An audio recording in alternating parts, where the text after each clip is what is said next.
Then he's going to be joined by Nick Benson.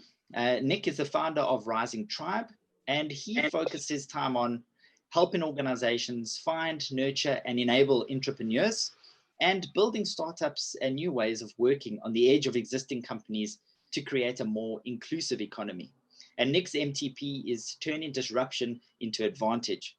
If you have any questions during the presentation, please pop them in the chat. I'll be just keeping an eye on that. There will be a little bit of time at the end of the presentation for some questions, and they'll be able to answer before Craig just wraps everything up for us in a summary. So sit back. Hope you've got a pen and paper ready. So I just want to check that Nick has got control, or if you just need to request it from me, I'll just hand it over. Thanks so much. Cool. Thank you very much.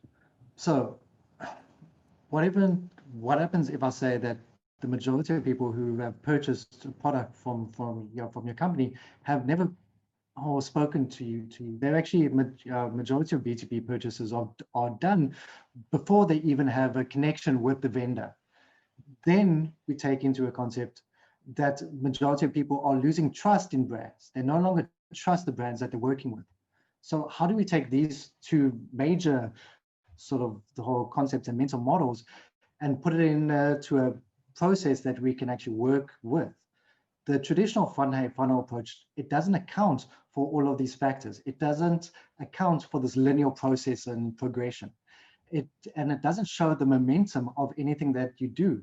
It doesn't show a great product. It doesn't show a great experience that our customer might have with. So this is why we're talking about a more of a whole flywheel approach, because these concepts and methods are a way for you to kind of take all of that into account. But what I'm trying to get to is that this whole flywheel is not a marketing tool. It's because it's not a tool that you just apply to a process or a point in time that you need.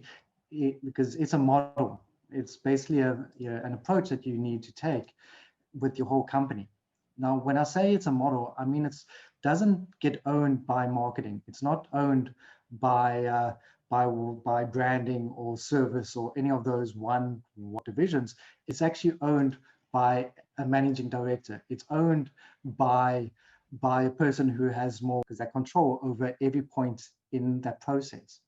And it also is extremely important to realize that it doesn't replace the marketing funnel. It's not we're not saying that the funnel is dead and hail the wheel, you know, it's none of that sort of speak. It's basically to say that the funnel still has its place in a specific context and a specific point in time. The flywheel itself is looking at the model and the process and how you're looking at our whole customer experience. Because what we will talk about a little bit more is the digital or marketing process and how you would use it in a marketing space. But for now, it's very much important to realize that it's a tool, you know, it's a model that you use in conjunction with your canvases. It's a tool that you use, it's a model that you use in context with everything else that you are doing to make sure that you're aligning your team to the one central point of why you exist as a company.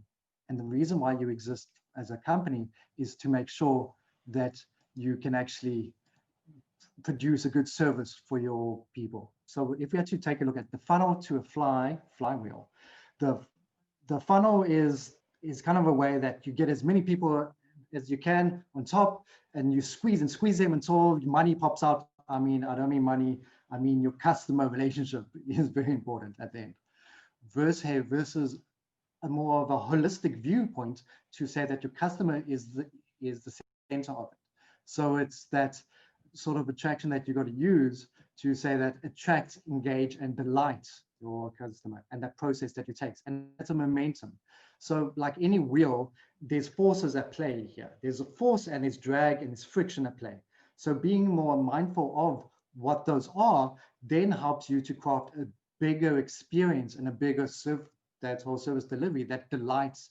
So if we say that thinking leads to a final result, and emotion leads to your actions, that's the critical part. Is that if we say that we assume that buyers are thinking more logically, but people don't make a decision with the logic applied. They make action with emotions.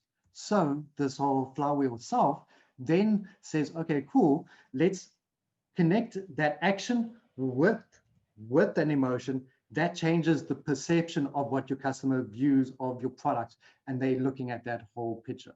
So that whole flywheel approach is how you take a look at it. One of the critical things is that we're not trying to apply this on top of, we're trying to say that we're not trying to add new tech on top of an old structure.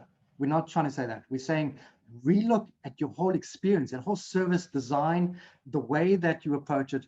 Hey, are you attracting people? Are you getting them engaged? Are you delighting them? That's essentially what you're looking for. You're not trying to add new stacks on top of old structures, because that never works. You're trying to change how you're looking at and that